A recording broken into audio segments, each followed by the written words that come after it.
fellow cyborgs, and welcome to another book review. This book I have read twice since it came out in October of 2014. This is a new favorite of mine that I thought you needed to know about. And I am talking about Smoke Gets in Your Eyes and Other Lessons from the Crematory by Caitlin Doughty. Caitlin Doughty works in the funeral industry.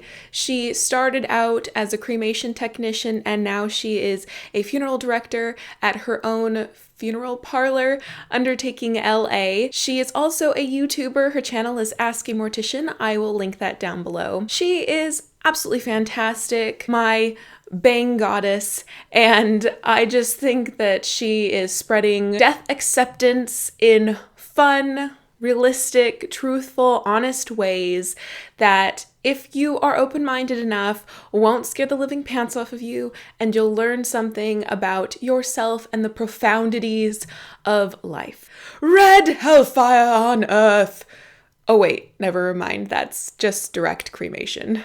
So this is a memoir / micro history about the death industry. Caitlin Doughty collects in here anecdotes and memories about her first 5 years working in the death industry. Caitlin Doughty is a death geek. She studied medieval history at university because she was fascinated with death. Since from an early age, you learn in this book what early childhood memory spurned this obsession with death that has led to her adult career and passions. Caitlin Doughty is really concerned with the lack of ritual in the American death industry specifically, though I reckon that it would probably apply to Canadians at the very least, if not the rest of the Western world in general, and how we treat our dead. We have traditions, we have things that we do, but they lack meaning. Caitlin Doughty investigates how that came to be, how those traditions became what they are today, and she also discusses some alternatives that you may not be aware of if you perhaps want to find meaning in death rituals like a lot of the world does. North America is just lacking in that. This book also gives you an intro into the death industry and death itself if you've have been doing that your entire life. And it's very gentle. There are descriptions of decay, as is absolutely natural. So this is a perfect primer for someone who has zero idea about death and what that actually means for bodies and what that means for other people and what that means as far as the entire multi-million-dollar death industry that it goes on and occurs and thrives in North America. The memoir part of this comes in with the delightful anecdotes that Caitlin Doughty smushes into each chapter. As I said before, she discusses the incident in her childhood that led her to her fascination with death. She also talks about how it was to grow up as a teenager in the 90s. For instance, I'm going to read you a passage about how the Disneyfication of fairy tales impacted Caitlin's growing up experience and experiences with death. The plot of Danish author Hans Christian Andersen's original 1836 story, The Little Mermaid, is in fact entirely devoid of tuneful sea animals. In Andersen's story, the young mermaid falls in love with a prince and goes to the sea witch for help. So far, we're on track with the Disney version. The mermaid is given human legs, but each step is made to feel like sharp knives slicing into her feet. The sea witch, requiring payment for these services, cut off the mermaid's tongue so that she became dumb and would never again speak or sing. The bargain is that if our mermaid cannot convince the prince to love her, she will die, turning to sea foam on the water and losing her chance to have an immortal soul. Luckily, the prince does appear enamored with her, and she received permission to sleep at his door on a velvet cushion. Because nothing says love like being allowed to sleep in a man's doorway on a dog bed. The prince, not sold on the silent woman who sleeps outside his door, marries a princess from another kingdom. Having failed to win the love of her human prince, the mermaid knows she will die the morning after the wedding. At the last minute, her sisters swoop in and cut off all their hair, trading it to the sea witch for a knife. They give it to her, telling her, "Before the sun rises, you must plunge it into the heart of the prince.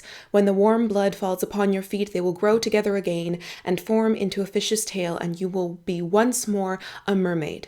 The mermaid can't bring herself to slaughter her beloved prince, and so she leaps over the side of the boat to her death. The end. Try selling that one as an animated children's film. This is the version of the story I wish had informed my childhood.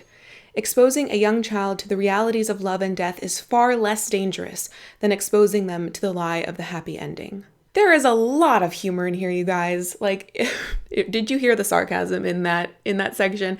It pervades throughout.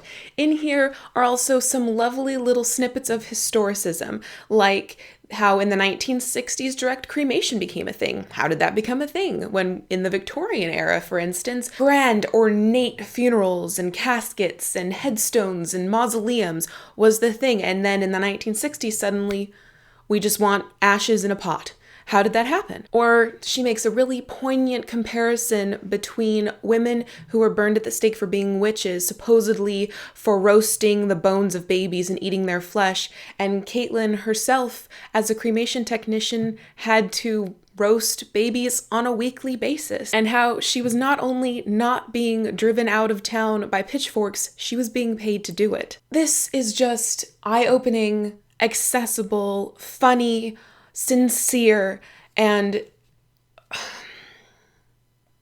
I don't know. It's amazing. I have underlined the bejesus out of this. This is the book that I made my father read, and that he in turn is making me read a memoir about being a veterinarian. I really want all of the people in my life to read this, because if you haven't started thinking about death, your death, the death of your loved ones, you're going to get some nasty and perhaps financially debilitating shocks when those happenings happen, because death is the essence of life. We would not be alive if we did not have death at the other end of the spectrum. This is a really lovely way to face your mortality in essence.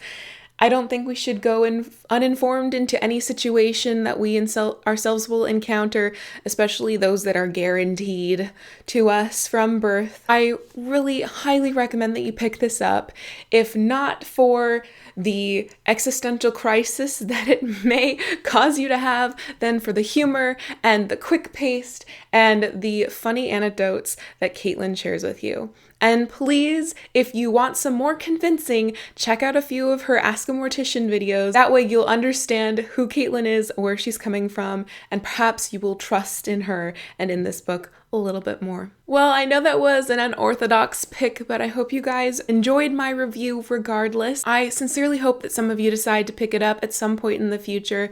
As I said before, it is one of my absolute favorite books. It is my favorite nonfiction book of all time, and I really wish that it was required reading for being a human in the Western world. Thank you for watching. I hope I didn't scare you too badly, and until next time, continue to be lovely.